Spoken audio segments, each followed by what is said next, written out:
Let's swing back to Asia now. As you mentioned, Sam, Elbridge Colby, the Undersecretary of War, I suppose I should call him, and I'm still going to call him the Undersecretary of Defence for Policy, which is one of those mid-level positions, well, higher mid-level positions in the Pentagon, which is always important. But being occupied by Colby in the Trump administration is a particularly important job because he is the most senior serious strategist in the Trump administration, and he came to Asia last week and gave a big speech in Manila, which in some ways is the most interesting articulation of American policy towards Asia since the Trump administration, the second Trump administration, came to office.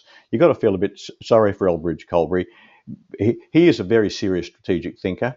And being a serious strategic thinker in the Trump administration must be an uncomfortable position to be in. And you can see some of that in the speech. I mean, his big message in the speech is the United States is not withdrawing from Asia.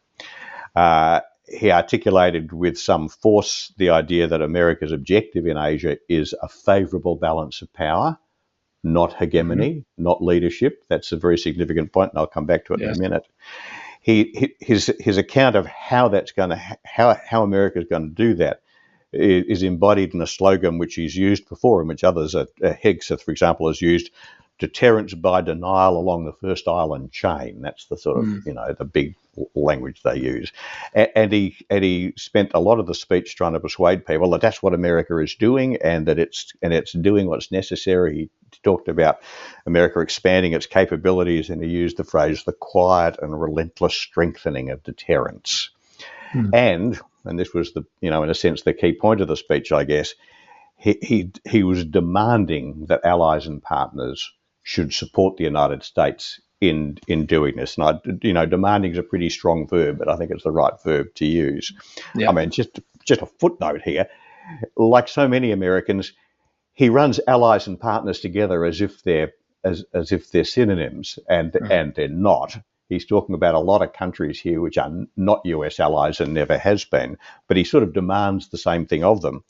And, his message was, the good news is we're not going to condescend. We're not going to give you lectures about human rights the way those Democrats used to do. We're just going to demand that you serve our interests, and we think your interests as well, by providing robust support, A, to defend yourself, but B, to support the United States in deterrence by denial along the first island chain.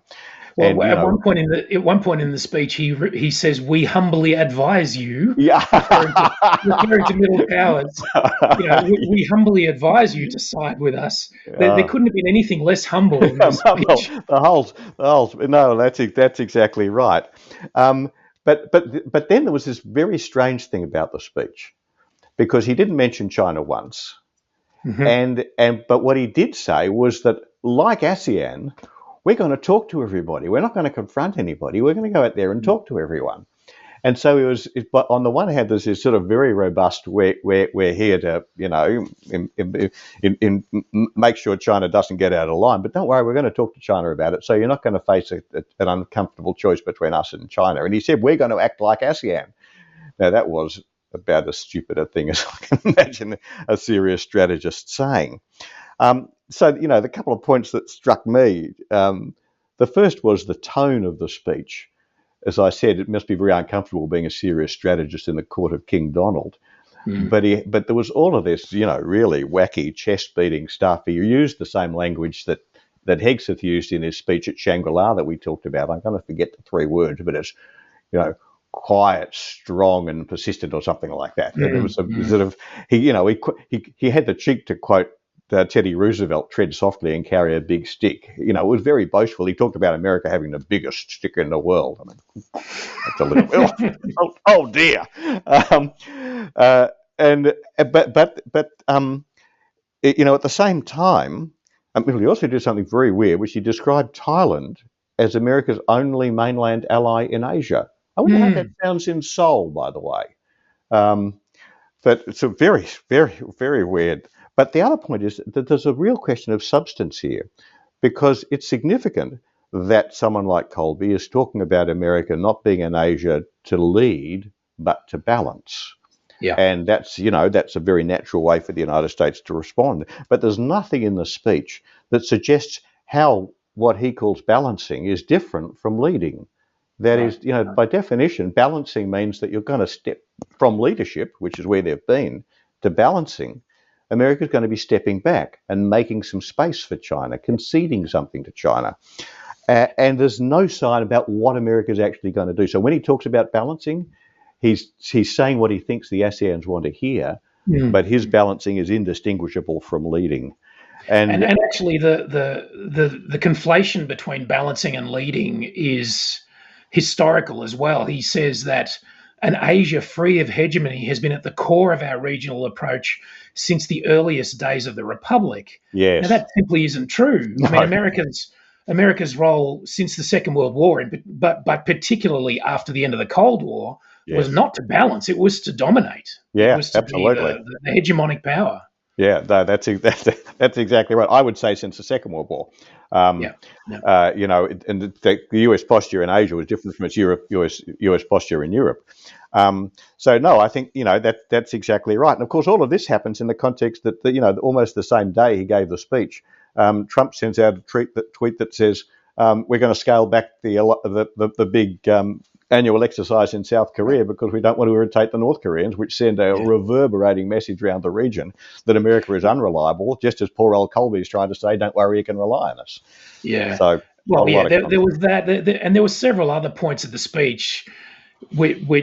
As I was reading it, I was thinking, a version of what you just said about how hard it must be to work in this administration because there's the administration, the Trump administration on one hand, and there's Trump on the other hand, and sometimes they overlap a little bit, but not always, and sometimes they are miles apart.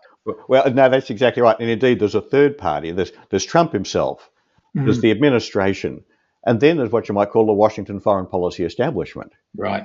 Which is different again. The Washington foreign policy establishment remains pretty deeply mired, I would say, in the old, sort of post-Cold War image of US leadership. The Trump administration, characterized by the likes of Hegseth and Rubio, have moved past that and are talking about the United States. They're the ones who say the post-Cold War order is complete rubbish. And then there's Donald Trump, who's out there by himself doing his own thing, including, of course, being much, much more accommodating of China than anybody else on the US political spectrum, including Colby. I mean, how you reconcile Colby's view that we're going to, achieve decisive deterrence along the first island chain, with a Trump who says, the question as to whether we sell weapons to Taiwan is a very good negotiating chip for me talking to Xi Jinping about trade issues. There's a lot of disconnect. And of course, right at the heart of it is the fact that, Colby was saying that the United States is serious about this because it's doing what's necessary to decisively strengthen America's position in the Western Pacific in order to achieve this deterrent posture. And of course, that's just not true. It's just not happening. No, that's not happening. And look, you're right to say that there's to refer to that third group of the Washington foreign policy establishment, the Beltway foreign policy establishment. And I think one specific aspect where Colby sits within that tradition is when he says in the speech, our vital national interests dictate our enduring presence in Asia. Yes. But he makes no effort to justify that claim. That's right. Yes. And typically when it's made, these days, like previously in the Cold War, it was made on, I think, much more plausible strategic grounds about containing Soviet power. Right. These days, it's made largely on economic grounds. Well, we need to maintain our connections and our access. That's the term that's often used. We need to maintain our access to the Asia Pacific, as if what stops China from forming some kind of protective bubble around Asia that stops American trade from getting in and out is the US Navy. I mean, I don't quite understand that theory, no. And it's never really explained in any great detail, including, at least I feel, in Colby's book. It's not. He wrote an influential book called The Strategy of Denial. Yeah, I'm going to mention it in a minute. Yeah, where to my mind, he never satisfactorily explains why it is so vital for the United States to maintain its Yeah. presence in Asia, and that's the decisive question, really, that we in Australia need to struggle No, with. no, no, no, I that mean, is this alliance with the United States only matters if we do sincerely believe, and the Americans sincerely believe, that their presence in Asia, their position in Asia, whether that's as a dominant power or even just as a balancing that balance. power, whether that actually matters to them. And Yeah. Colby never wrestles with that problem. No, no. Look, that's exactly right. I mean, the argument that, as you rightly say, is often used now is that America's economic interests somehow require it to remain an active strategic player in the region. To which my response is, well, look at post-colonial, post-imperial Europe.